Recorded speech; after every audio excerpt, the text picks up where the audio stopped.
All right. Good evening, everyone. Thank you so much for joining us for our first edition of our introductory guide to Instant Challenge, our Challenge Accepted training. I'm really excited that we're joined tonight by one of our challenge masters for Instant Challenge and our board president, Elliot Cox. And I'll throw it to Elliot because I know he'll introduce himself. Okay. Good evening and welcome everyone to the Instant Challenge training call. So, I guess just to get started in the chat, feel free to put your name, your pronouns, where you're from, and then what main challenge you're doing. I know it's the Instant Challenge call, but you have to give a little love to the main challenge. And then how many years you've been a team manager. And if it's your first year, go ahead and count this year. Everyone's had 1 year of experience, whether it's just been like a day or a few weeks already. So, oh, and Michaela just posted an example. So I'm just going to jump right in then when you guys are doing some introductions. So before we get going, a few ground rules. Please stay muted unless you're speaking. Camera can be on or off, your choice, but if it is on, you may be part of the recording. You can always ask questions using the raise hand feature or put them in the chat. I'll try to peek as I'm going, and I know Michaela will stop me if I'm ignoring you guys, so no worries there. And like we said before, we are recording this, but we will pause for questions, and then at the end we'll also have another Q&A session that won't be recorded if you have any like specific IC questions or anything. And then in general, like no idea or question is bad or silly. If you're thinking about it, someone else most likely is as well. So that's pretty much that. And we're going to have some fun. So, who am I? As Michaela said, I'm Elliot Koss, a crazy guy who's had a long lifetime of DI. I was a participant for 9 years. And then, as soon as I was in college, I was a general volunteer, moving right up into the appraiser role from 2014 onwards. And I'm one of our 4 affiliate challenge masters for Instant Challenge. And then outside of IC, my favorite main challenge is scientific. So if that's any of you guys in the chat, yay, go scientific challenge. And then I love pin trading. So like a DI thing you might have heard about is people and appraisers often wear like silly hats that kind of get the kids excited and it helps people stress out a little much less. So I have this like tea kettle chicken hat that I often wear. So the kids always say, like, oh, there's the chicken man. So that's that. So I guess back on a more serious note, the reason we're here, our key learning points, we're going to introduce Instant Challenge. We're going to talk about the types of instant challenges. We're going to look at the materials most commonly used, a walkthrough of the tournament day experience, general rules and guidelines for participation, kind of like some mental mindset switching before the team enters Instant Challenge. We're going to do a sneak peek on how appraisers score Instant Challenge to kind of get you guys better prepared. And then there's some additional tips and practice strategies to close things out. So here we go. What is Instant Challenge all about? So the general overview and purpose is that it's a fast paced, on the spot activity that encourages creativity and teamwork. And the purpose is just to have teams like develop quick thinking, innovation, cooperative skills under time constraints. And it's also kind of like a leveler of the playing field, you could say, just because all teams in a certain main challenge and then a certain grade level will all be given the same exact instant challenge. So, some teams may have more time to practice their main performance, other teams may have less. And obviously, the more time you put in, the more you're going to get out of it. But with instant challenge, it's like the most level of a playing field you can get. Everyone just shows up, and as soon as the challenge is ready, your time starts now. And like in 5 minutes, it just happens, and it's awesome. So, looking at the format and scoring, so it's a confidential challenge format, as noted earlier.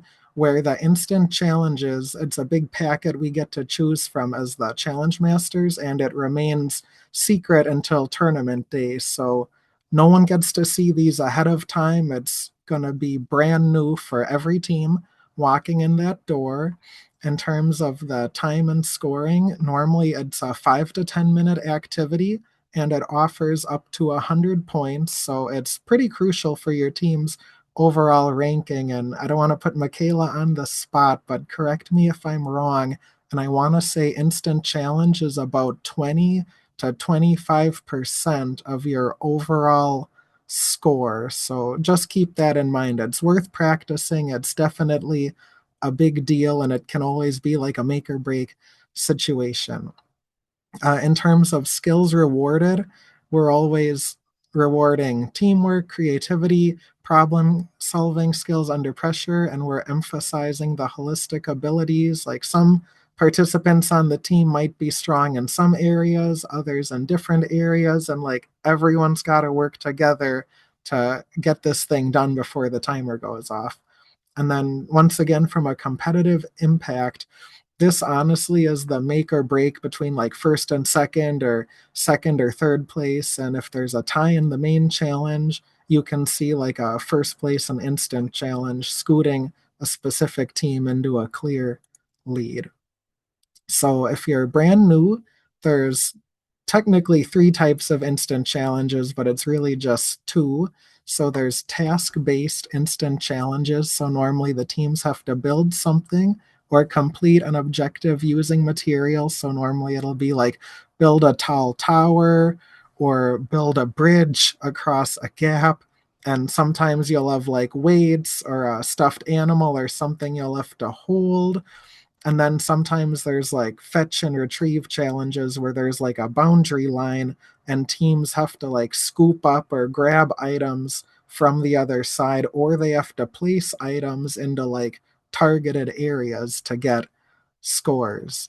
So then, kind of the complete opposite of that is a performance based challenge. So there's a lot less materials involved. Sometimes there's none, and you just get like a pen and paper to plan, and it's all about acting out a story or a skit or a scene. And these kind of sound not as fun at first, but they're honestly like pretty cool, and a lot of people laugh, and the teams will laugh, and you'll laugh at your team presenting, and the appraisers will try their best to have a straight face. But you'll get stuff like, what if animals could talk? Or, your team is transported back in time and cell phones no longer exist. Like, however, will you survive? So, those are always fun. And then technically, the third type of instant challenge is the combination. So it's just mixing the two together to add like a hint of complexity. And usually they will have to build something and then incorporate it into the performance for score. So some good examples from the past have been like aliens visit planet Earth and you don't know what they're saying. So can the team create a device to help translate, and then they'll get scored on like how cool the device is or how well it fits into the story. Or maybe something a little more heartfelt is build a trophy or award for a deserving hero, like, a local firefighter or a teacher, and then they'll do a little performance to like explain or honor that individual. And then kind of bouncing off the last one, there might be a build a monument, kind of like a tower for score, and then present on like why it's meaningful. And like for this last one, they'll be getting scored maybe specifically on the height. So that's that.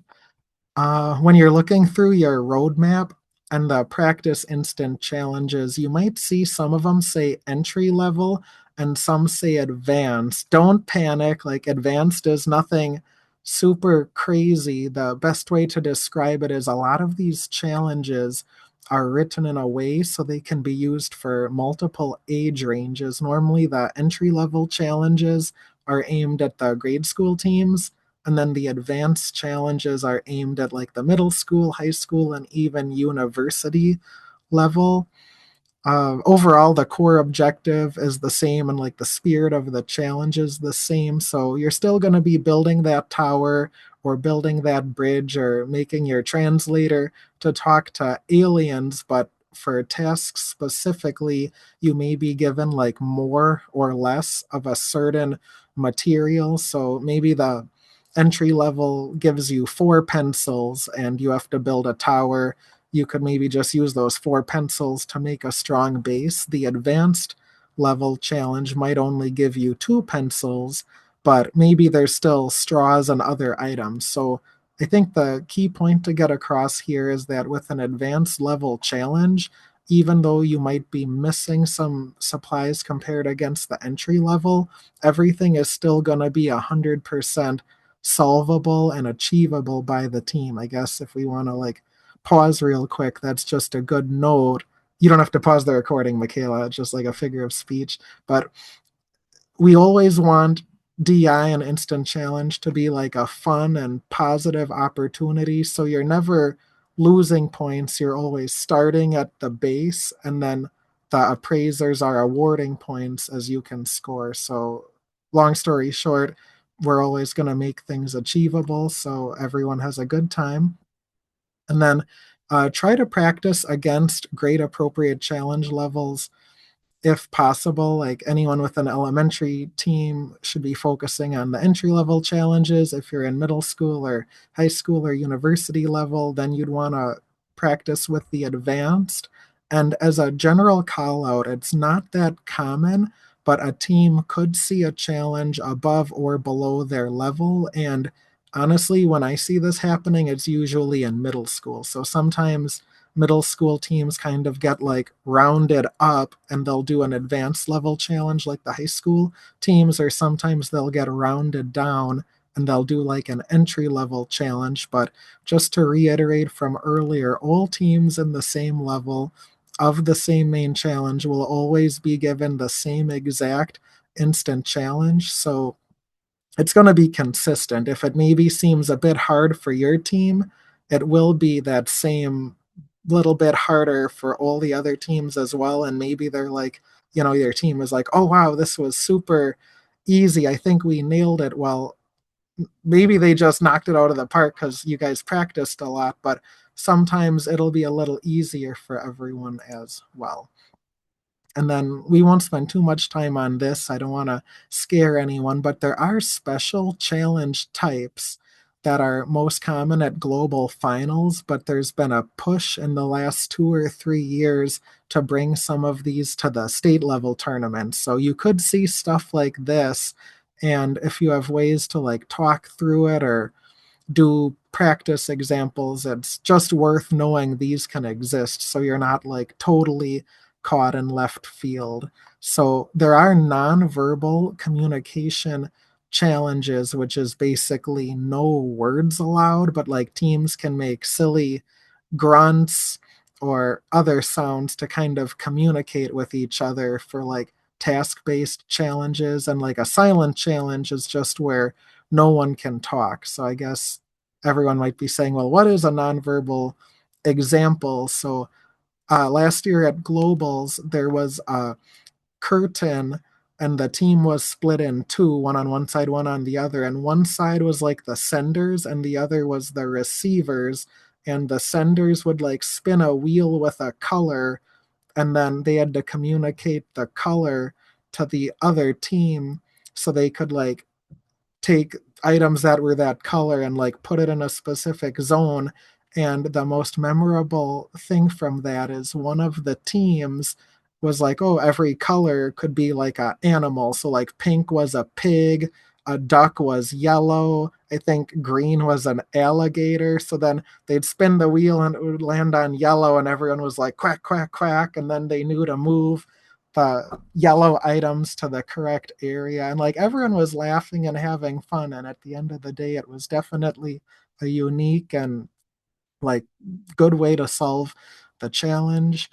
Uh, this part here, the light and shadow challenges, these are very new and very uncommon, but they do exist. It's like a challenge where teams will build something to either block light or reflect light or cast shadows to achieve goals. Normally, it's the casting shadows part where there might be a box with a light bulb, and then the team might build something to like make a tall tower of sorts from like the shadow. Wind and water challenges, those are always really fun. A water challenge might be like making a boat and then how much weight can it hold before it sinks. And I actually have seen like a submarine challenge where you're given an object that wants to float based on like how it's designed, and the team has to find a way to like weigh it down or hold it underwater. And then maybe if you hold it underwater 10 seconds versus 20 or 30, like the longer it can stay under the water, the more points they get. Wind challenges normally involve a fan, so you might have to build something and then you turn on the fan, and there might be like a low setting, a medium setting, and a high setting. And whatever setting you use, you get more points for like more fan blowing. But at the same time, maybe when the fan is turned off, if your tower tipped over, you may not get as many points as if your tower like withstood the wind force and didn't tip over. And then split team coordination and dual objectives. This is just where team members are separated by like barriers requiring coordination without visual contact. This is nothing too scary. It's just when there's like a curtain dividing them. And I guess one challenge, oh, excuse me, one challenge I've seen where this happened, it was kind of like that nonverbal one. It was like a camping challenge where there were two backpacks with camping supplies, and one group of the participants chose like half of the items to like go camping with, and they put those in the backpack, and then they had to communicate to the other team on the other side of the barrier which camping supplies to put in their backpack.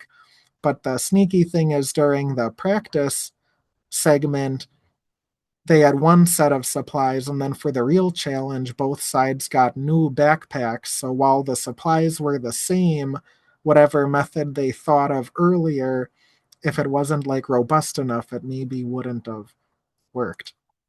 So, anyways, let's just dive into the materials used in Instant Challenge specifically. And I promise you, there's more than like 10 materials. This is just all I could fit in this little chart. Normally, we have connectors, which are just items to fasten things together. So, you'll have tape, paper clips, rubber bands, extenders are to build both outward and upward. Normally, that's your straws, pencils, and craft sticks, popsicle sticks, they're known as well. And then there's controllers. Some people call them binders. They keep objects connected in one spot. So you'll have tape, string, rubber bands, and then good old mailing labels. That's like the official DI version of tape. And we will be sharing a link to this presentation afterwards if anyone needs to take a look for reference. And I did put some hyperlinks in here, so we have a direct link to the DI headquarters exploring material properties guide. So I'm not going to dive into this now because it's pretty big. I think it's like 12 or 14 pages. But what's fun about it is it just gives you activities to do with your team with specific materials. So there's like a section. Each thing is like one 8.5 by 11 page. So there's maybe a page for newspaper, and it'll be like, how long can you roll the newspaper into a tube?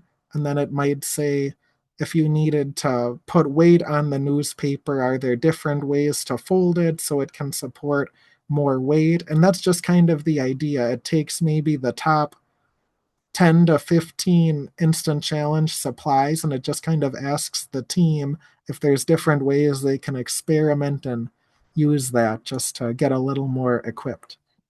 So, anyways, that brings us right into the creative use and experimentation with materials.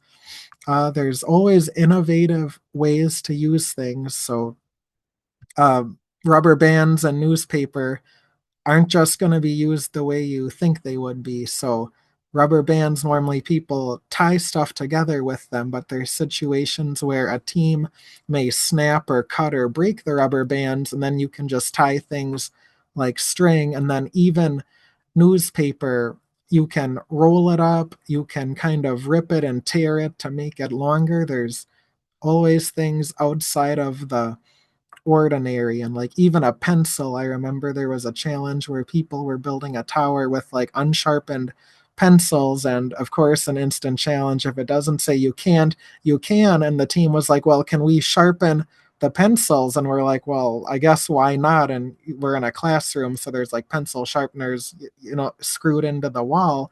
And this team, they ran over and they sharpened all of their pencils, and the base they were building on was like a styrofoam plate. So since the pencils were sharp, they like stabbed the pencils through the styrofoam, and it was like very secure and wasn't going anywhere. So that was kind of fun.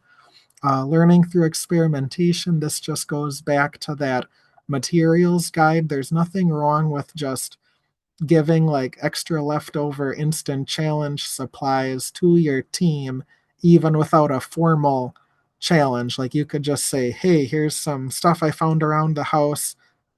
How tall of a tower can you build? Maybe there's not like a specific height requirement. It's just getting people in that mindset of like building tall or building out or supporting weight.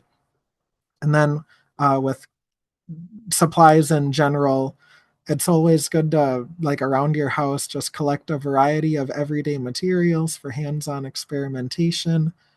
And we're going to jump into IC material preparation just because it can be a little crazy and a little stressful. And like the last thing you want to do is you're having your DI team meeting, and then you pull out an instant challenge and you're like, oh my gosh, I need 10 pencils, 4 paper clips, 6 mailing labels, and like the list goes on, and it's daunting. And of course, nothing is where you think it last was in your house.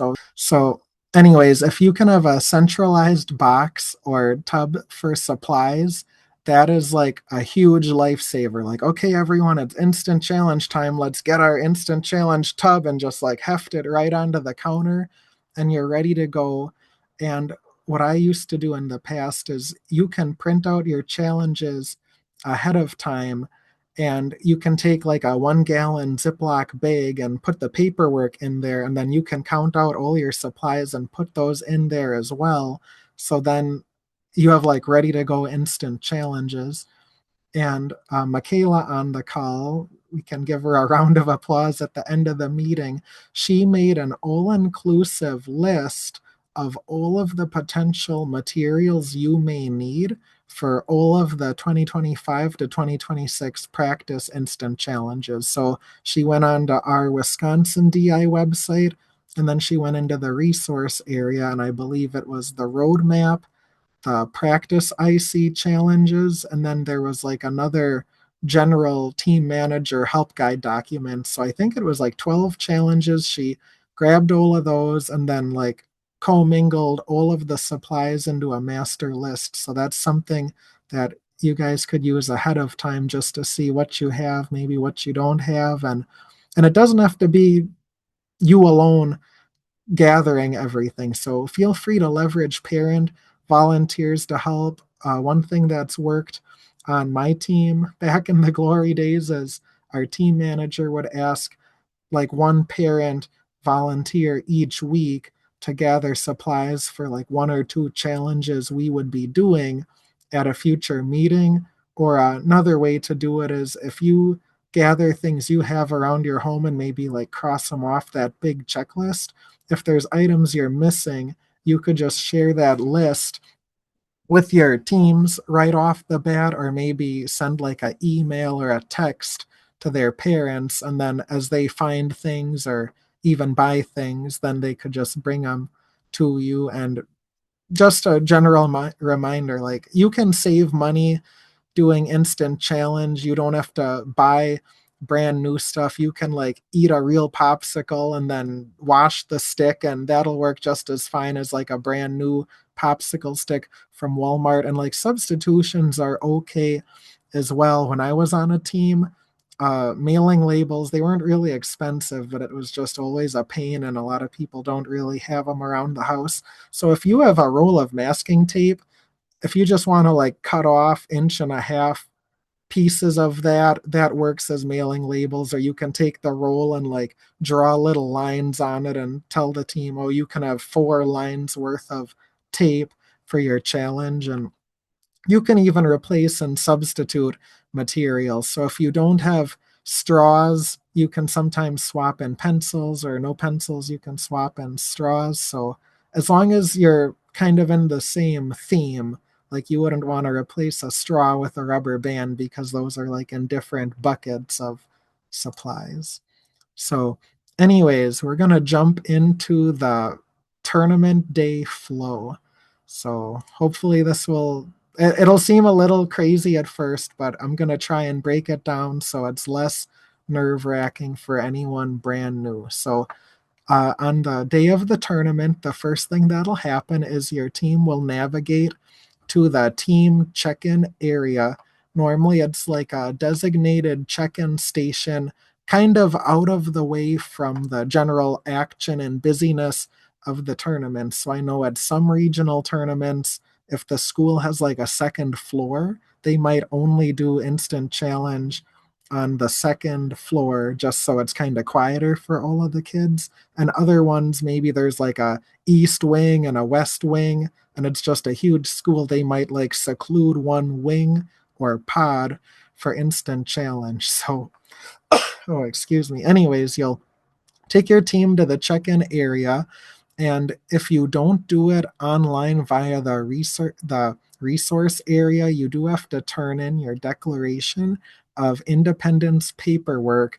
And as soon as you're checked in, the appraiser, they mark you as like here in the scoring program, and that's how people know that your team is ready, and then they'll come and pick you up. And it's very rare, but sometimes a team will get to the check-in station and they'll be like, oh, there's a line, I don't want to wait, and they'll just go right into like the waiting room, and then you'll wonder like, oh, I've been waiting half an hour, why is no one picking us up? Well, if you skip the check-in station, no one really knows you're here. So please make sure you check in. And the other reason you want to make sure you check in is because everyone will say the instant challenge promise, and we have a whole slide about that later on, but it's like this fun saying everyone says as a team. Once you're done with that, you'll go into inside holding, and this is just normally like a classroom with like desks or tables grouped together, and just kind of relax, try to focus. If you have your phones, or if the kids have their phones, they should give them to a team manager at this point. You just want to be ready. It's like the big moment before the instant challenge begins. And speaking of that, when the time comes, an official IC appraiser, they'll enter the room and they'll normally announce by team name to find you. But once they're over by you, they'll usually have your team number printed off, and they'll want to double check that you are your team, because in the past it might be like, hey, is the Green Bay team here? Well, there might be 6 teams in the room from Green Bay, or are the Crazy Moo Cows here? And there might be like 2 Crazy Moo Cow teams, so they'll always do your team name and then your team number just to make sure the wrong team isn't pulled. And before you leave the check-in room, this is when there's like the decision regarding the team manager. So the team manager can join the instant challenge from a spectator standpoint, but the team does get to choose if the team manager can come in with them or if they cannot. So if the team wants you with them, you'll just enter the instant challenge room, and there's like it's kind of goofy. There's like a chair and it'll say like team manager, and that's where you'll sit, and it's kind of out of the way and it's not like super close in the action, but that's kind of for the good of everyone involved, because it cuts down on any suspicion that you may be like whispering tips or tricks to the team. And if you're not going to be observing, there's a exit and or chill out area, and a different appraiser will like help guide you down there so you can wait for the team. And I guess just a quick thing I'll throw out there is, don't feel like sad or worried or stressed if your team doesn't want you in the instant challenge room. Like you didn't do anything bad, nothing to worry about. Sometimes the team's just kind of nervous and they're like, oh my gosh, if you see us and we flop or if something crazy happens, like I don't know, they'll feel embarrassed or something. So no hard feelings. And sometimes the team manager may not want to go in, but the team wants them. And if you have that conversation and you're not joining, that's totally fine. But, anyways, once that's taken care of, it's time to enter the room. So, all instant challenges are normally set up the same way. The room is pretty well cleared out, and there will be a table in the center of the room with the challenge and like related supplies on the table. And the team can gather around the table and like look at everything, but they shouldn't be touching and they shouldn't be like talking to each other, like, oh, we have to do something with that catapult. Who's good at catapults? Like you can't discuss anything about the challenge until the timer officially starts. That way it's fair for everyone else. So once everyone is in the room, an appraiser will like read a welcome statement, or the appraisers will do like a fun little introduction just so the team knows who they are. And then the appraisers will hand out at a minimum 2 paper copies of the instant challenge. So then when they're reading the challenge out loud, the team can kind of huddle and like speed read through the paper copy if they want to do that at the same time. And once the main appraiser is done reading the challenge at the bottom of every instant challenge, it always says like your time starts now, or your 4 minutes for part one starts now. And everyone's kind of old school and they'll still have like a stopwatch or a timer. And as soon as they say now and you hear the beep, like all hands on deck, everyone can start doing the challenge and solving the challenge. And hopefully it goes very well. So when time ends, and this can be a little confusing if it's your first time. So when time ends, it'll literally be like a timer or a buzzer, and it'll just go off whenever it happens. And the team should just set everything down, whether it's materials or devices, or even if they're in the middle of their performance. And that can kind of be hard for some of the elementary teams or even the middle school or high school teams if they've never done this before. It's important to note that you were trying your best or doing your best, and maybe you had to put 10 things into a cup with a slingshot and maybe you only got 8 of them into a cup, and then the timer ran out, and they keep flinging them and they keep wanting to go. But once the timer buzzes, anything that happens afterwards, even if it is like successful, wouldn't count for score. So then the appraiser team, they'll normally thank everyone for participating, and then someone will lead everyone out to the exit and or chill out room. And one thing that started about 2 years ago now is that in task-based challenges, they may see one or two appraisers measuring or counting any of the team's solutions, but they normally won't share the results. So, for instance, a team might have a tower and 20 inches is the max, and they're like, yeah, it's 21 inches. But when they're measuring it during the building phase, maybe they don't have the yardstick on the table. Maybe they're holding it in their hand, and that'll add 3 inches of height. So, in the past, the appraisers maybe would have said, oh, 17 inches. And then the team is like distraught or upset because they had 20 in their mind. And we don't want to cause too much confusion. And sometimes tensions and emotions can be high. So just know that if appraisers are actively counting or measuring, they normally won't share the number, but obviously you'll see everything when you get your scores back. So, anyways, to wrap up the flow on tournament day, excuse me, an appraiser will take your team towards the exit. At some tournaments, there is an optional room called the chill out room where teams may quietly discuss what had gone like both right and wrong with their team manager.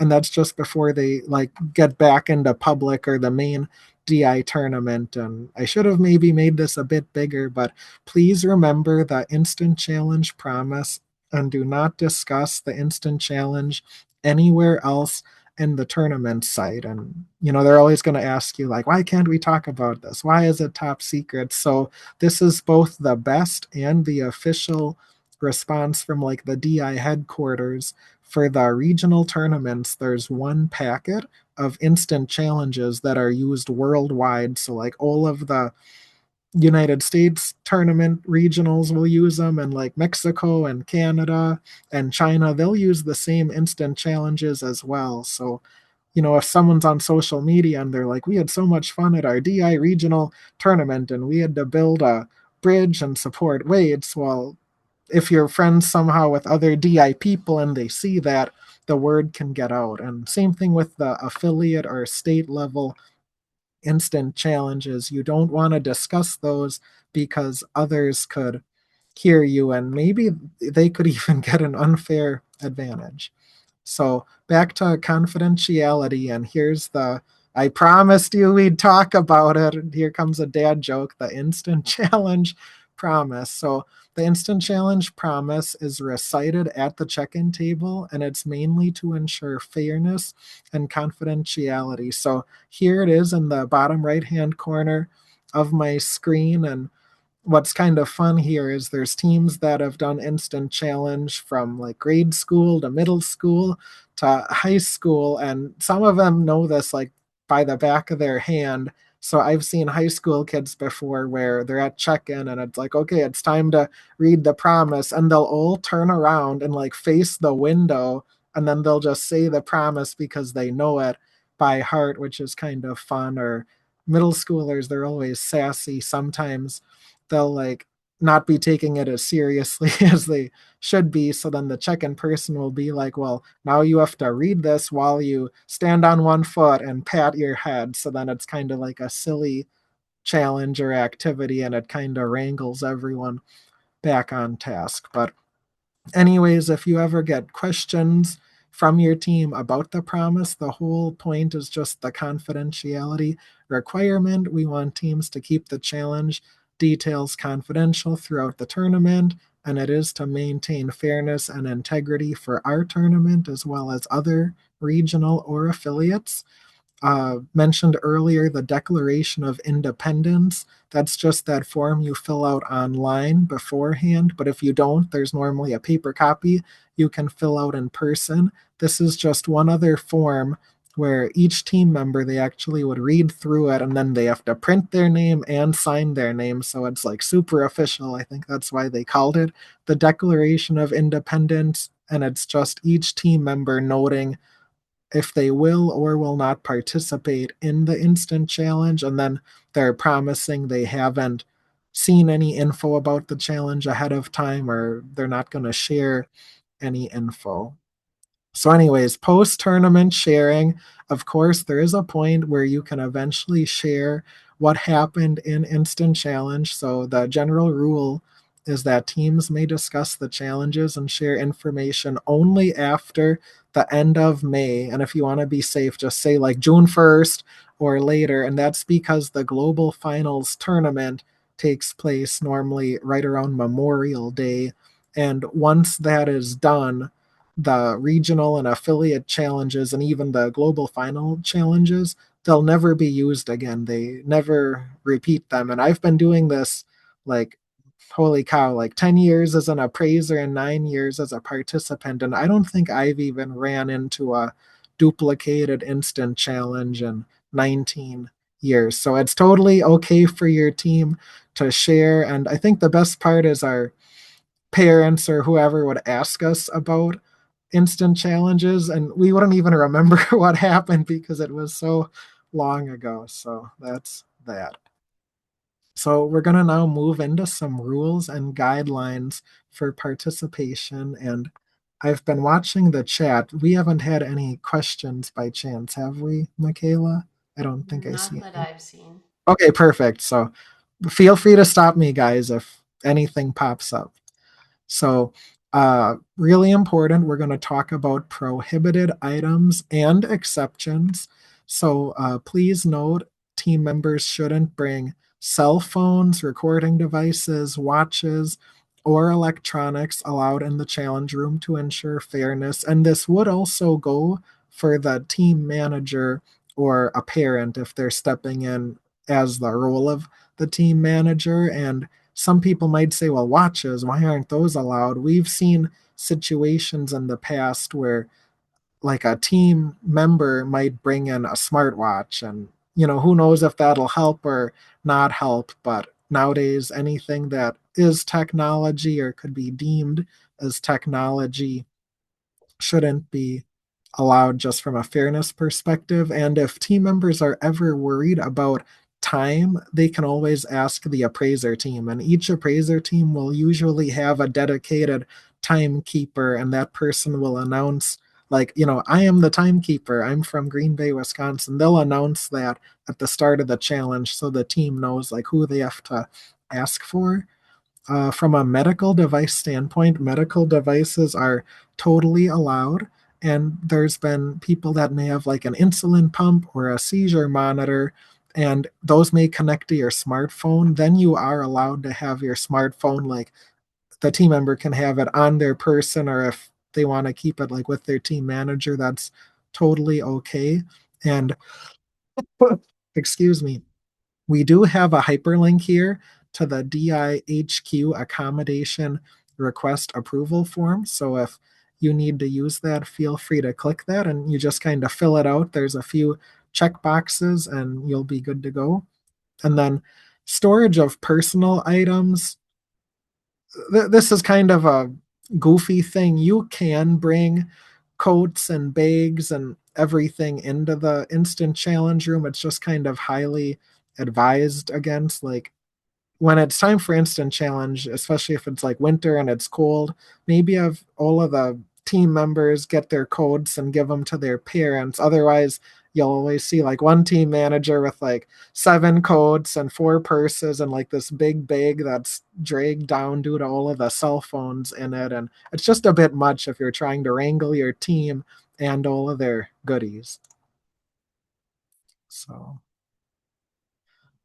okay, so team manager participation rules. So when you're in the instant challenge room, or I guess let's back up. So team manager entry, only one team manager may enter the instant challenge room, and teams may participate without a team manager, as we noted before. There are cases where maybe you're busy or you can't attend. You can nominate like a team member's parent to be like a co-team manager. Is that still accurate, Michaela, or is that different now with the background check policy? Everyone who's serving as a team manager that's registered with the team needs a background check. Okay, so I would say based on that rule, then only the official team manager nowadays would be entering the instant challenge room. Oh yeah, So, sorry, Elliot. Yes, only one team manager. Even if you have three team managers for one team, only one team manager can go in with yep, the team. okay, perfect. So we're going to move on to observer conduct rules. So the team manager must sit in the designated observer chair and avoid any interference or communication during the challenges. And even if you're not trying to communicate with your team, sometimes things you do might look like you're trying to communicate. So just keep that in mind. Like I've seen instant challenges before where the team is like doing really good and it's super awesome and the team manager is like, yeah, and they're like cheering. The judges might think like, oh, is he trying to point at the tower or point at the supplies? And then there's been other times where I hate to see it, but maybe something tipped over or the solution isn't working out as well as it should be, and then the team manager is whispering like oh no, like this is not going too well. And then if a appraiser sees you like whispering and moving your lips, they might think you're trying to like talk to the team. So just keep that in mind. Like you don't have to be stone faced like a statue, but just don't do anything too like alarming. And then there is a one time entry rule, and Michaela was touching on that earlier, I guess, from a multi team manager standpoint.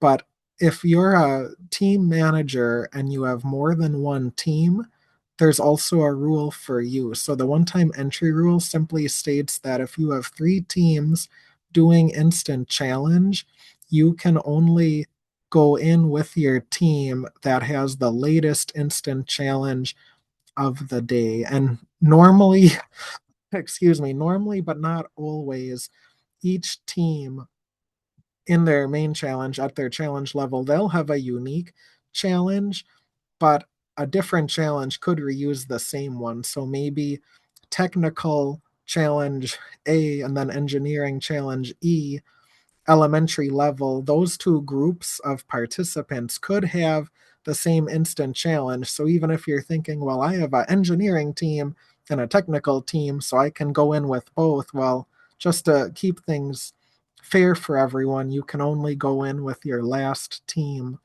of the day. And normally the instant challenges are different at all of the different levels, but it's also to help with like the, I don't want to say stereotype, but if other team managers see you like going through instant challenge multiple times, they might think something's fishy or suspicious. So it just kind of makes things look kosher for everyone. So, anyways, we're going to back up a little bit, excuse me, to the inside holding room, and we're going to talk about preparing and getting into a good mindset before entering the instant challenge. So, deep breathing is always good. Like, calm down. It'll be okay. There's not much else to say on that. Positive attitude, like if everyone's just smiling and happy, it usually boosts team morale and creates a supportive environment. This is maybe my favorite and most helpful item right here, bullet point number 3, focus activities. So if teams want to do like silly or fun or serious mental exercises, that really helps get everyone into the instant challenge mindset. So like the team manager might say, let's sit in a circle and name animals and no one can repeat, so that it's like pig, donkey, cow, alligator, chicken, and the kids just go in a circle until they exhaust it. Or the team manager might say like list as many fruits as you know or countries as you know. And it's just kind of these word games that get like the idea generating juices flowing more or less. And then team encouragement, it might sound kind of weird at first, but when teams are entering and exiting, you can always say, like, good luck or you can do it. And it's more of a thing at globals because there's like hundreds of teams and it's just a lot going on at once. They'll have like a big inside holding area. And when teams are going like to their challenge room, the other people will like all clap and cheer and celebrate. But even at a regional or state level, if you're making small talk because you arrived a bit earlier and you're just waiting to go, like nothing wrong with wishing each other luck. That's good sportsmanship. So now we're in the instant challenge room and we're just going to do some quick helpful hints, and we're going to start off with performances. So this is like the best tip I can give all teams for performances. So this is super duper important. Almost every performance I've ever seen, even if there's no materials, you like always will get a 8.5 by 11 piece of paper and you get a pencil, and they always tell your team like this is for brainstorming and practice, but it usually does say that you're allowed to keep it as a reference during the performance. So excuse me, what I always recommend to teams is if they take that paper and they like fold it in three or they draw some lines quick, they should do like a beginning column, a goal or middle column, and then a ending column. And then if they kind of write out their game plan, it keeps them on track. And usually you see a lot more success with performances. And I think it helps people solidify like what they're actually going to do, so you don't just get like a 100% improv situation when it's time to perform. Speaking clearly and loudly is totally okay and it's encouraged. There's a, and we'll talk about it later, there's like a misconception that if you talk loudly, the appraisers think you're arguing or like yelling at each other. from the flip side, if everyone's whispering, it's actually kind of hard for the appraisers to hear you, and you may not earn as many points. Like maybe there's a good joke or something pertinent to the performance's story, and if everyone's whispering and it can't be heard, that might negatively impact your scoring situation. And then, kind of back on my improv comment, don't be afraid to just assign roles quickly and then go. Like at the end of the day, everyone's used to the main challenge and like the performance aspect to that. And, we need these well thought out characters and this big theme. And if you plan too much, you're just going to run out of time to finish it. And then, your performance may not work out as well. So just simple names, simple characters, like a good goal, and that'll keep things moving. And then this is probably most pertinent if you have a larger team, like 5, 6, or 7 people. Not everyone needs a star part in the performance, and you might be worried, like, oh, we get scored on teamwork, so if someone doesn't talk, we're going to lose points.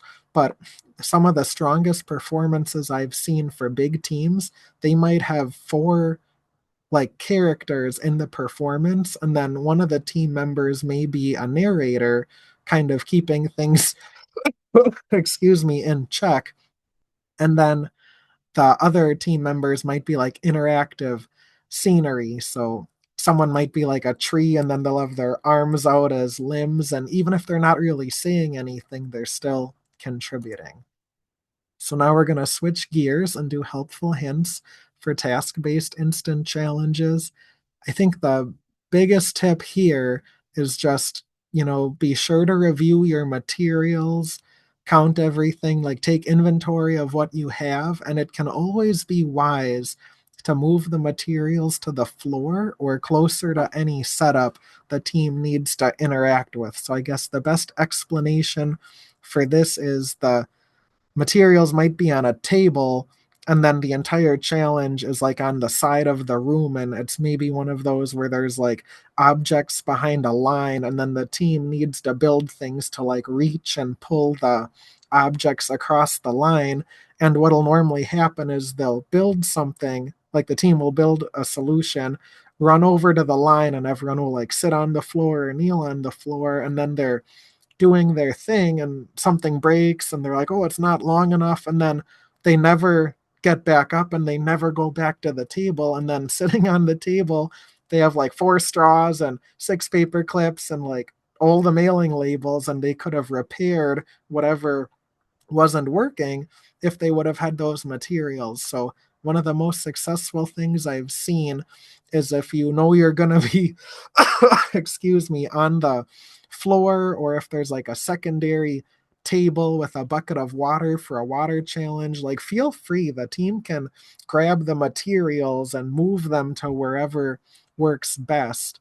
And I guess while we're on that note of pushing and pulling across boundaries, take note of boundaries or unique rules. Normally, what'll happen is if a team member's like finger or hand crosses the taped line when they're like moving something, they just won't get points for that. And normally the appraisers will like grab the object and put it back, and they'll normally remind the team like, you do not get points for your hand crossing the line. And it might seem, I don't want to say like they're getting yelled at, but they will just kind of keep repeating that, like, your hand was over the line, your elbow was over the line. And the reason they do that each time is just so the team has a fair experience where they know right away if something didn't count, so they can attempt to do it again. And that'll be the same for all teams.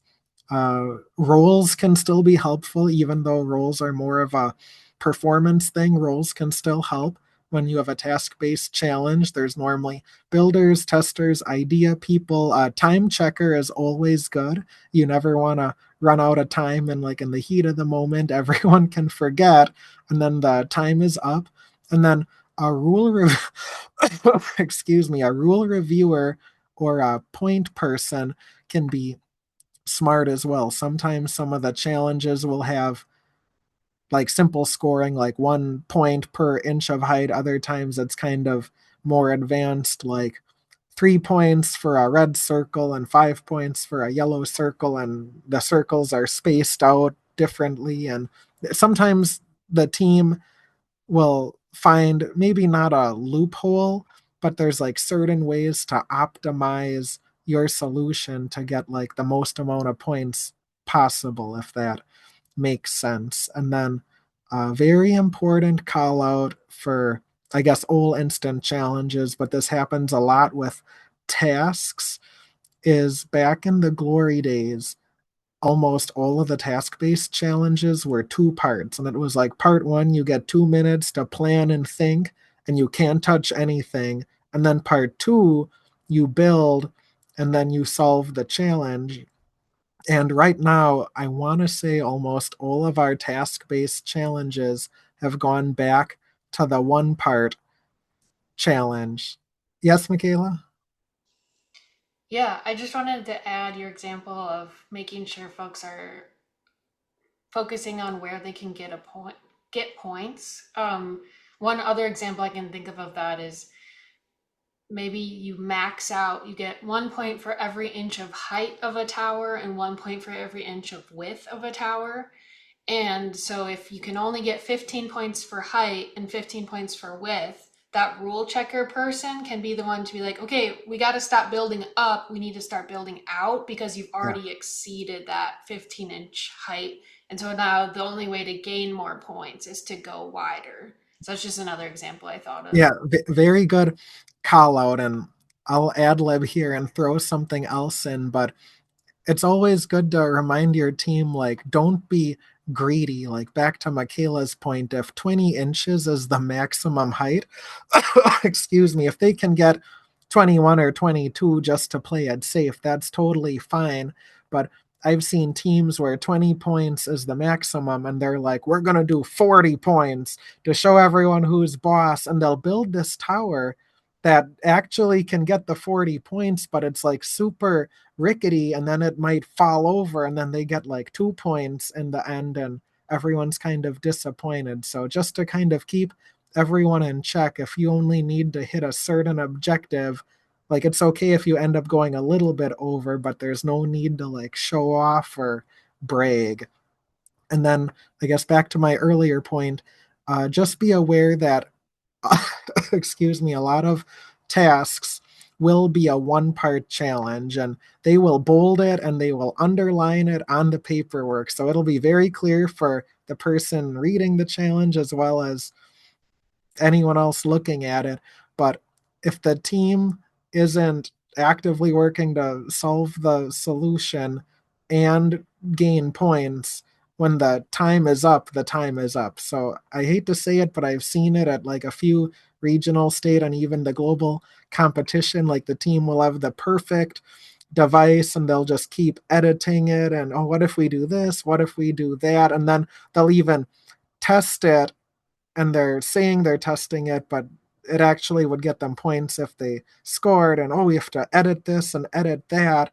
And then they spend so much time trying to make the perfect device, the timer goes up, and then they get no points. And it's just kind of disappointing and sad for everyone involved. And you don't have to be perfect. Like at the end of the day, if you can build something that gets you like 80% of the points, that's still solid. Like you can always build one thing and get maybe the stuff that's easier to get if you're trying to cross a boundary. And then other people on the team could be thinking of ways to like extend that object or make a new object that could grab like the higher point value items at the same time. So like divide and conquer and be conscious of your time. So we'll touch on combination challenges quick, kind of like what I just said, divide and conquer. If you have to build something and have a performance, it's always good to have like a performance writing group and then a builder group. And mainly, you just want to think how you'll incorporate the device creation into the performance. And then combination challenges are almost always two parts. So make sure to use your time wisely to be prepared for part two. And what's very tricky is in a lot of the combination challenges, they'll say, like, if you don't finish building your bridge in part one, you are allowed to finish building it in part two for score. But what I've seen before, which is just really hard to see happen, is some of the teams will have like a almost perfect bridge and they're like, let's make it maximum length in part two, and then they keep building in part two, and then they only have like 20 seconds left to do a performance. And I hate to say it, but you can't do much of a performance in 20 seconds, so then your performance points may not be as high as the team was hoping for. So now we're going to get into scoring in the instant challenge. Excuse me.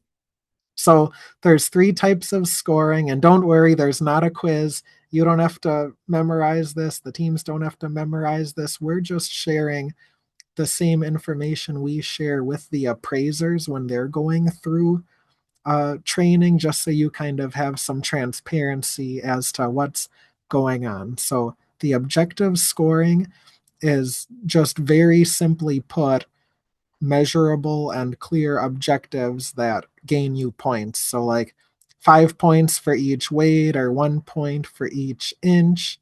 Pretty self explanatory. Then there's another category called zero scoring, and this is always an all or nothing aspect of the challenge. And I don't want to call it bonus points, but it's normally something that doesn't have to be done. But if you can do it, it's worthwhile. So all or nothing, anyways. Like it'll say the team should have, or if the team has a bridge spanning the gap before part one is over or at the end of part one with one of each weight on it, they'll get 10 points. While they might have a bridge with like three of the heavyweights on it, but none of the lower medium. Technically, even though part of the requirement was made, not the full requirement was made, so they would just get zero. And normally this is just a zero or a 10. And maybe another example, and this is a bit dated, but bear with me, they might have a challenge where they have to build a extension pole, excuse me, to grab items again from like that imaginary boundary line. And if you have a yardstick, that's very long, that's very sturdy, that's going to make the challenge easier. And there might be a zero score element that says if the team does not use the yardstick, they gain 10 points. Obviously, if you do use the yardstick, it's not going to hurt you. You just don't gain those 10 points. And that might be a good opportunity if the team has like a rule reader. They might say, well, we could use those 10 points for sure, but if we get like 80 points for getting all of the items across the line, maybe it's better to play it safe and use the yardstick anyways.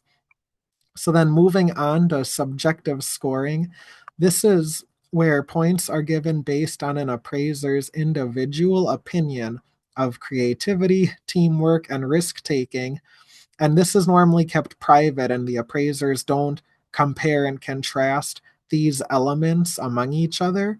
But the scoring system will average it at the end of the tournament when scores are being finalized. So, teamwork, we can't spill the beans too much, but teamwork's normally 20 points, and it's broken into a rubric that is cooperation, communication, focus, and respect, and those are normally all weighted equally.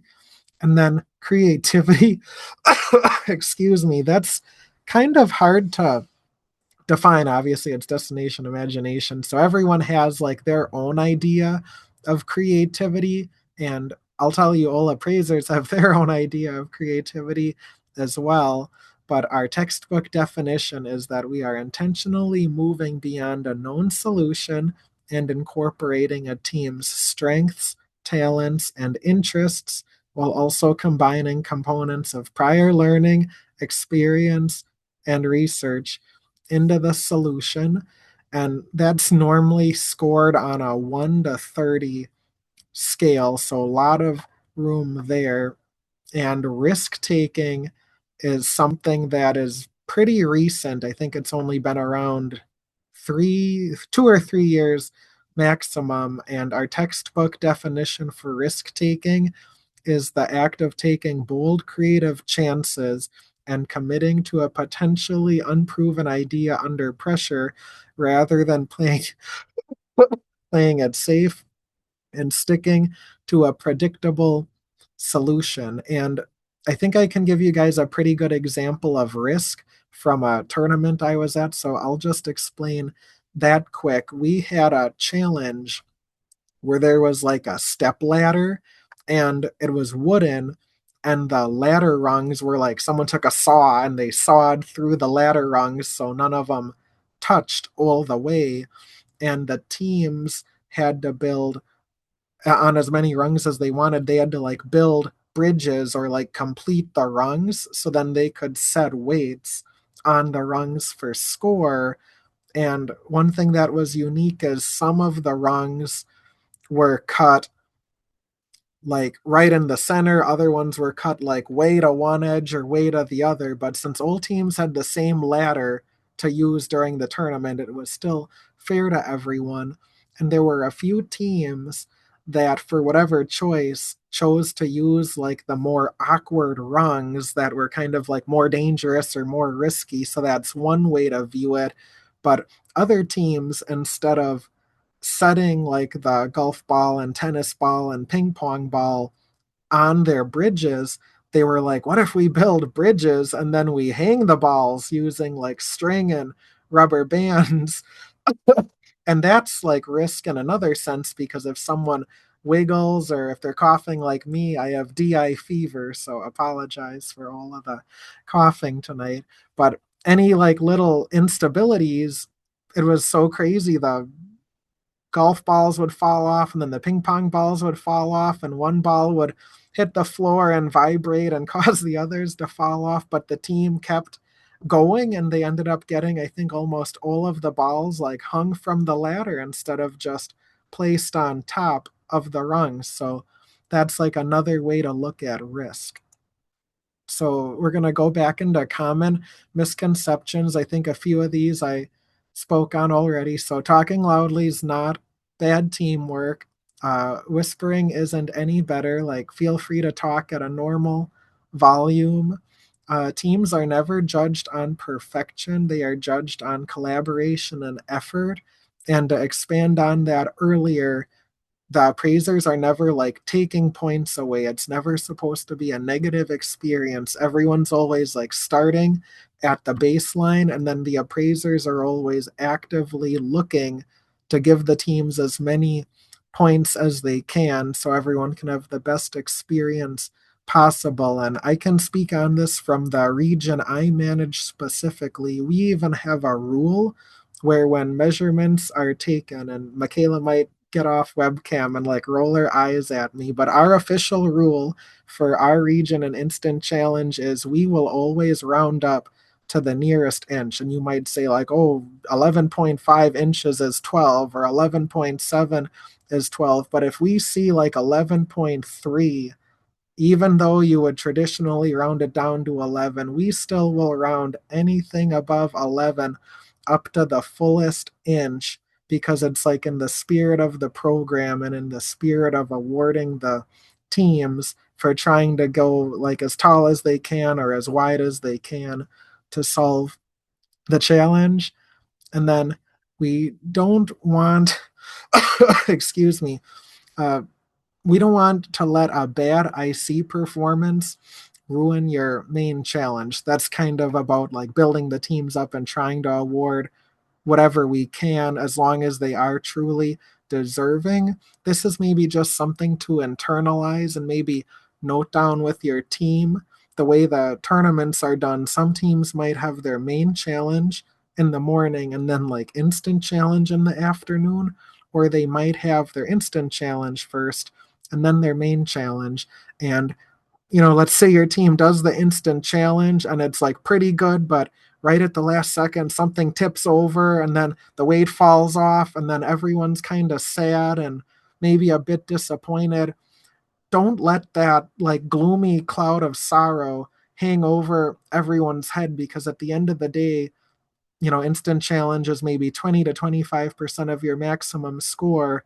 And you have to remember that all teams in your challenge and your grade level do have the same challenge. So, like, if it's hard for one team, it might be hard for other teams as well. So, I've always tried to, give this pep talk and share this at the check in table. Like, no matter what happens, good or bad, like, don't let it change your day for the worse. And I don't know if it's as common. I don't think it is as common with the main challenge, but for whatever reason, if you have like a very polished main challenge, but maybe you're in engineering and like a lever breaks or a excuse me, like a support breaks, and then the weights you're trying to hold tip over and like, oh no, like something bad happened in our main challenge. Don't just give up when you get to instant challenge. It can still be the redeeming factor in your score. So we're getting close to the end here. So we're going to talk on some additional tips and practice strategies.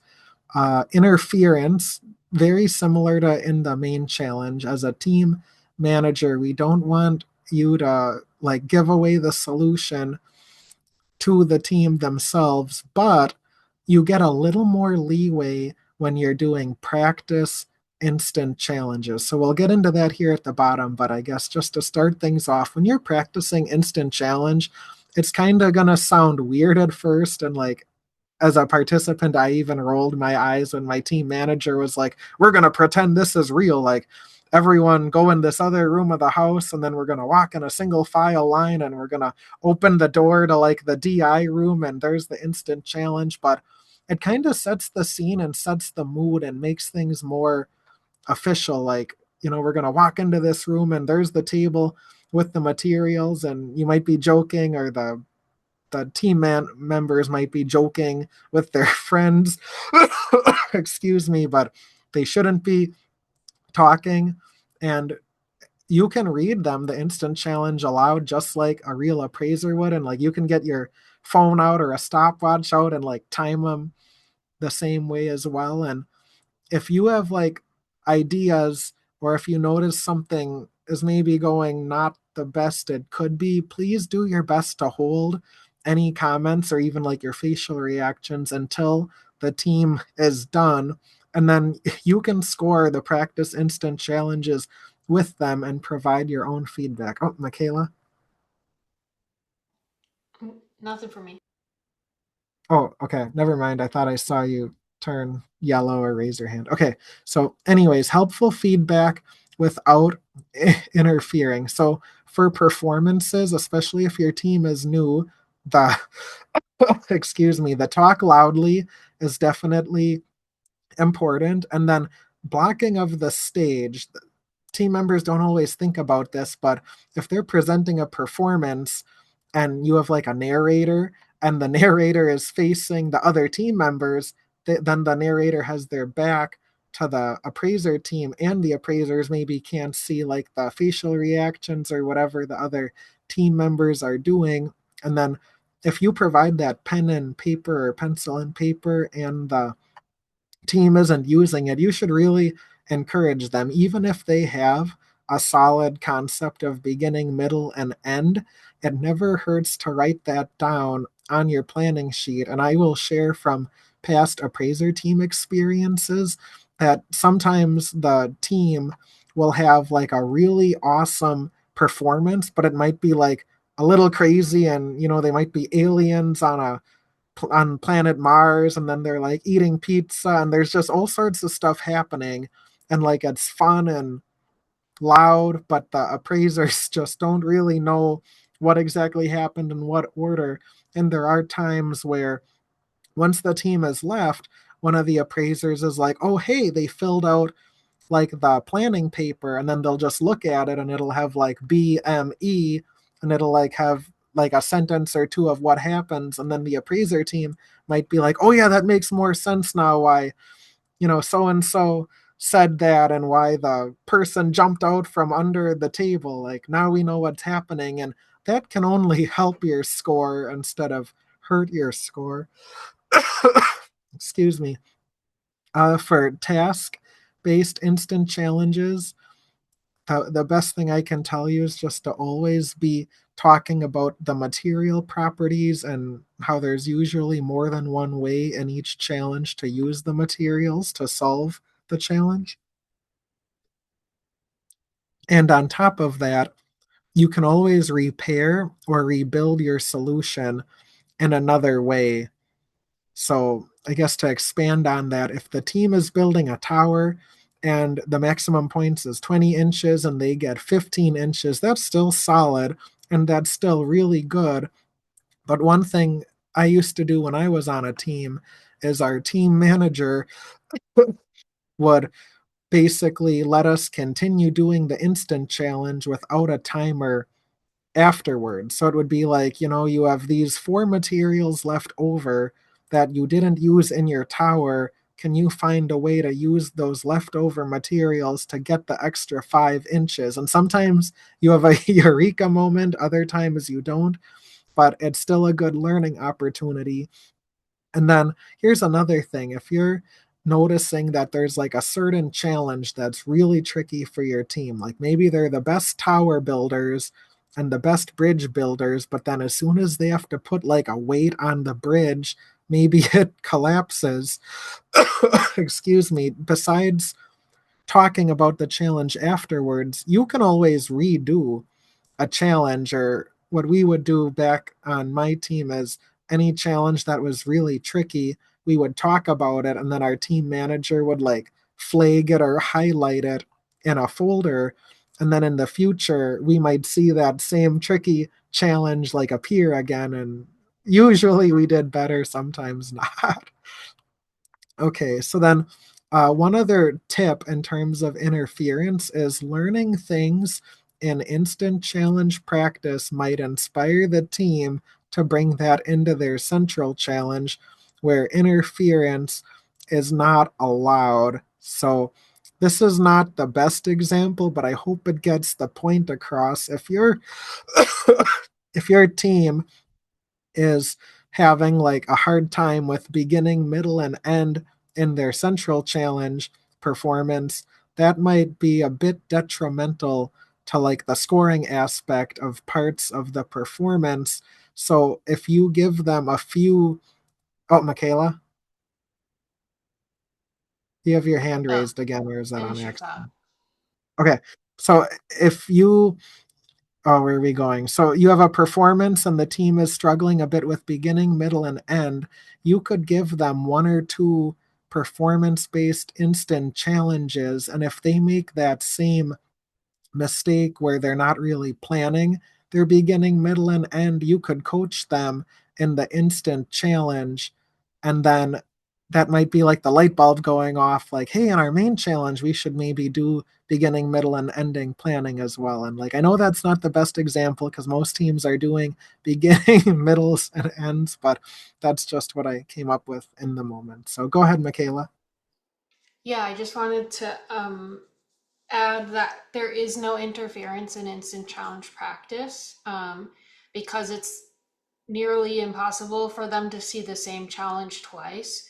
You can and should be giving them feedback. I would suggest doing it in a way that's like asking questions. So, like, is there a way you would have done this differently if you could go back? Or what do you think worked best about this challenge? But you can also do things like say, I was sitting across the room and I couldn't hear you at all. And so that might give them an idea about how to do their instant challenge better, but it also could lend itself well to thinking about how far away is your audience from you when you're doing your central challenge performance. Same thing with stage blocking, like Elliot mentioned, if the narrator's always facing the back of the room, grandma doesn't want to look at your backside during your central challenge. And also, we can't hear you when you're not facing the audience. And so, instant challenge is a great way in order to not interfere in their central challenge solution, but also teach skills and strategies for how can we improve both on instant challenge but also apply those same things on central challenge. So there's no interference in instant challenge practice. The other thing I thought of too is if the team is not using materials as effectively as they could be, you can show them things like sometimes the pencils fit inside of the straws that are provided, or pipe cleaners fit inside of a straw, and so then you could use the straw for height but the pipe cleaner as an attachment, stuff like that, where you could show them different tips and tricks with materials as well. I would do it after they try and solve the challenge for sure, and ask them, what would you do differently? But you are absolutely free to show them things when you're practicing instant challenge, whereas in the central challenge you can't tell them what to do. Thank you. Okay, excuse me. So now we're going to talk briefly about team roles. And this is in the roadmap, I believe. So don't worry, you don't have to like scramble to write all of this down. And as noted earlier, we will provide the PowerPoint as well as a Word document version of this, kind of like an outline. So you will have some resources to keep track of. But excuse me, normally it's best if each team member has like a dedicated role, or even if there's one or two roles they're comfortable doing and maybe like rotating in and out of. So a task manager normally will oversee the development and implementation of a task based instant challenge. A performance manager, they do the same for a performance. Timekeeper is super important. Everyone always thinks it's like the odd man or odd woman out, but the timekeeper is super important. You always want to know how much time you have left to make sure your solution is ready. Excuse me, the material manager ensures materials are used thoughtfully since most ICs have limited quantities. I know mailing labels, if you're like touching them too much, they don't get as sticky as they used to be. So we always had a material manager that like held on to the mailing labels, and you had to ask them to provide you one, and then they'd like peel it off and it would go directly on the solution, so it was like maximum stickiness. The score manager is also very important, just like the timekeeper. You want to keep track of where points are earned and also advise the team where to focus time and effort. So it's not too common, but sometimes there might be a challenge where you're building up to 40 points for height, and then there's maybe another 10 points for how wide your excuse me tower can be. And maybe the team is like, we need to get those 10 width points right away, and they're putting like all their time into the width of the tower just to get 10 points. And hopefully the score manager like hits the brakes and tells everyone, hey, we can get 40 points for the height. Let's try to get like as tall as we can, and then we can pivot to maybe widen the base. And then this is officially from the roadmap. So a flex team member is just someone who floats between roles and fills in wherever is needed. Like, honestly, when I look back at this, even as being a participant, what always worked best is if at practice each team member had one or two roles, and then you rotate each team meeting, and then someone might not want to be the score manager, but then it just turns out that they're really good at it, and they never would have known that, and the rest of the team wouldn't have known that. So it's always good in practice to rotate who does what. And then in the rare case that maybe someone is sick on tournament day and can't attend, if no one else has ever been the score manager, like, oh no, that might be a little bit risky. But if you have like two or three people that have done score managing before, the team's still going to be in tip top shape. And just to kind of dive in deeper, roles are based on strengths. So here's like some open-ended questions you can ask the team. So like for builders, does anyone have a natural talent with building or creating a solution? Is there a team member who is very steady or good at balancing. And this sounds kind of goofy at first, but we had a team member on our team that was like super balanced. And it was honestly like really helpful at critical points because like you have to get 10 weights on the bridge and you have nine and it's shaking and everyone's nervous, but you know you have that one team member that can like get the last weight and like set it on carefully without knocking everything over. And then same thing with performances. So does anyone on the team have good public speaking, improv, or acting skills? And then is anyone like really funny or good at miming? And that last part might seem kind of silly because normally you do not need jokes in your instant challenge performances for score, and normally you don't have to like mime or like act out scenery in your performances either. But sometimes if you have a funny character or like you're being more interactive, that can only help you from a points perspective, not hurt you. And then lastly, this is kind of a catch-all for both categories, but is anyone a developer? So can they like think on their feet if there's a structure or a task-based challenge where something is going wrong? Can they kind of look at what the team has built and maybe the leftover materials to figure out how to repair it from that same standpoint?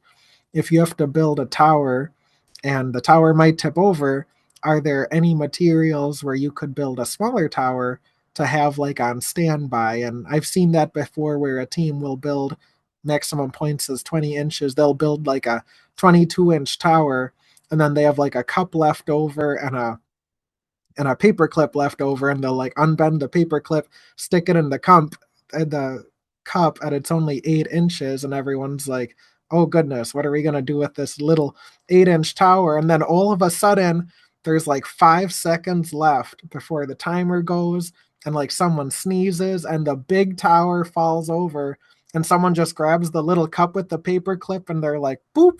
And they put it there in the nick of time, and instead of getting like no points, because the big tower tipped over, at least they had the little one on deck. And then, kind of back to the performance category, if anyone is extra spontaneous, it's always good to encourage them if they're willing to be a narrator. So sometimes, if time is tight and you don't get to fully plan a performance, there's been cases where a team will have a very strong narrator and they'll kind of explain, excuse me, what is going to happen in that scene. And then the rest of the team will just take that as a cue to act that scene out. And then when they're done, they'll like look at the narrator teammate and they'll kind of keep making up the story as they go along. So then reading, timing, and strategic considerations. So uh, team members should pause briefly. Oh, oh, we can pause for a question quick. Go ahead, Okay. The Michaela. question is, if you're doing the technical main Oh, challenge, will we get a technical or task-based instant challenge? so you won't like this answer, but it's as honest as I can be. You could get a task or you could get a performance. Excuse me. And there's two ways to look at it. You could argue that a technical team might be very strong in a task-based instant challenge. So the person picking the instant challenges for the tournament may want to give performance challenges to the engineering and technical teams to kind of get them out of their comfort zone. But I have seen other situations before where the technical and engineering teams may be given a task based challenge, or maybe better yet, the fine arts or the improv team may get a performance. And at first, it kind of sounds like, oh, it's a easy curve, or it's not a curve ball, it's like a easy pitch that they can accomplish without any real trouble. Excuse me. But at the end of the day, it's kind of meant to showcase their talent. Like the person choosing the challenges may want the improv teams to have a performance if it's like a quality challenge that's fun and will be enjoyable by the teams, and then they can kind of shine in their spotlight. And I guess just to repeat the same saying I've said like 5 times already, all teams in your challenge, at your tournament, in your grade level, will always have the same instant challenges. So whether you get a curveball or like a easy pitch, all the other teams you're competing against will have that same exact opportunity to keep it a level playing field. So awesome. Yeah, that was a really good question. Oh, excuse me. So wrapping up this slide, uh, where are we at right here? So oh, I guess we're right at the start. Sorry about that. So, careful reading. Uh, it always pays for teams to like pause for 5 or 10 seconds and like talk about the rules or talk about the challenge before just grabbing materials and going for it. Sometimes there's like something unique, and if you catch that when you reread the challenge, that might change the way they build their solution. And it's always good to talk about restrictions with teams. And excuse me, these are called out very well in the challenges. They'll normally bold them and underline them just because of the no score.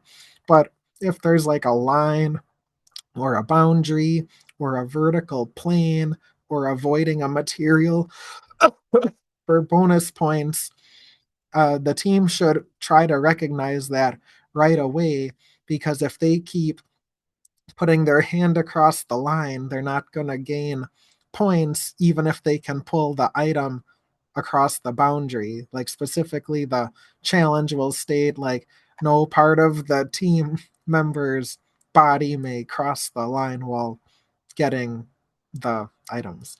So, scoring criteria analysis. Oh, excuse me, I'm gonna have a water break. Uh, okay, I'm better. So, it's always good to have that point person, but the whole team can get in on this activity as well.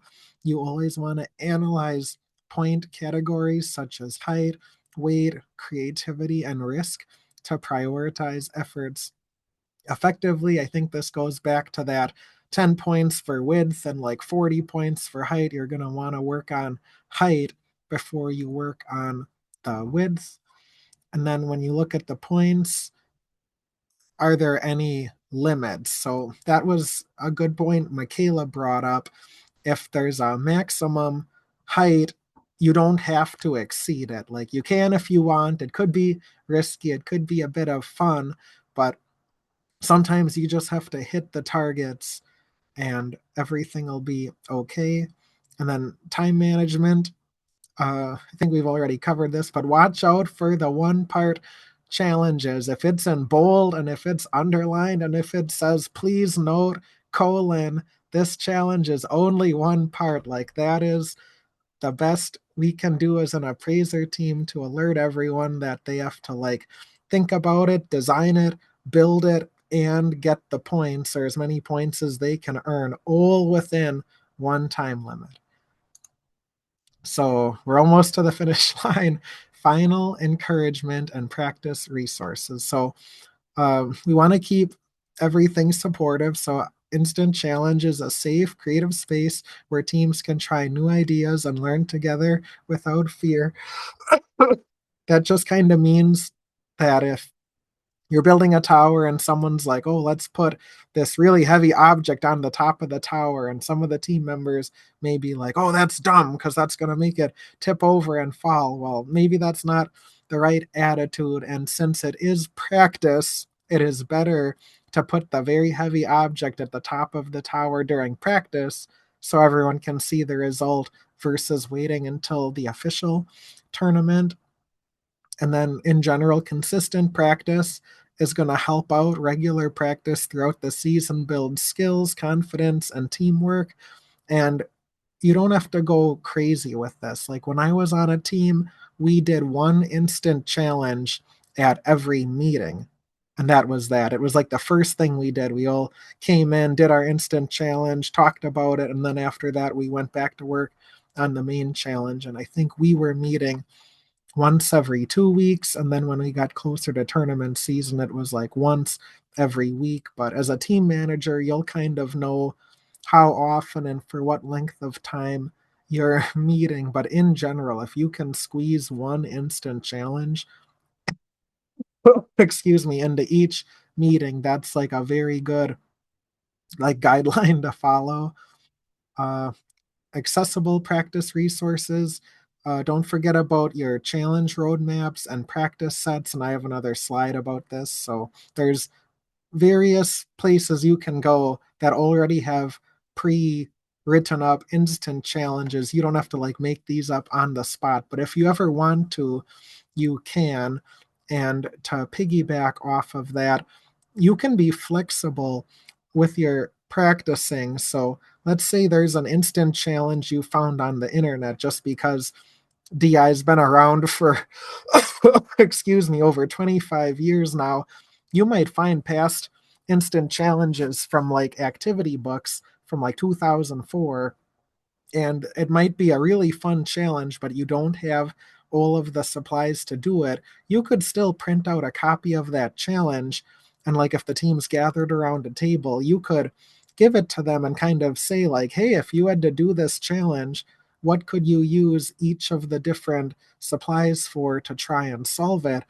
And this activity is actually something I've seen teams do, excuse me, at the regional and state tournaments in the instant challenge inside holding rooms. So remember earlier it was like, oh, name animals or countries or pop stars, like as a mental game to kind of get everyone in the mood. Some team managers would print out instant challenges and then they would just kind of pull one out, and obviously you can't really bring supplies into the room to practice, but they'd say, if you walk in and you get a task to build a tower and here are your supplies, what do you think you can do? And that just kind of reinforces and keeps everyone in the right mindset.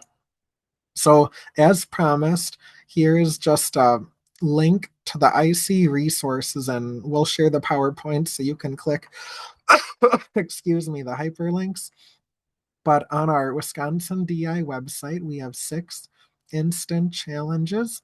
And then the official DI resource area, that's that website where you have to like make an account to log in.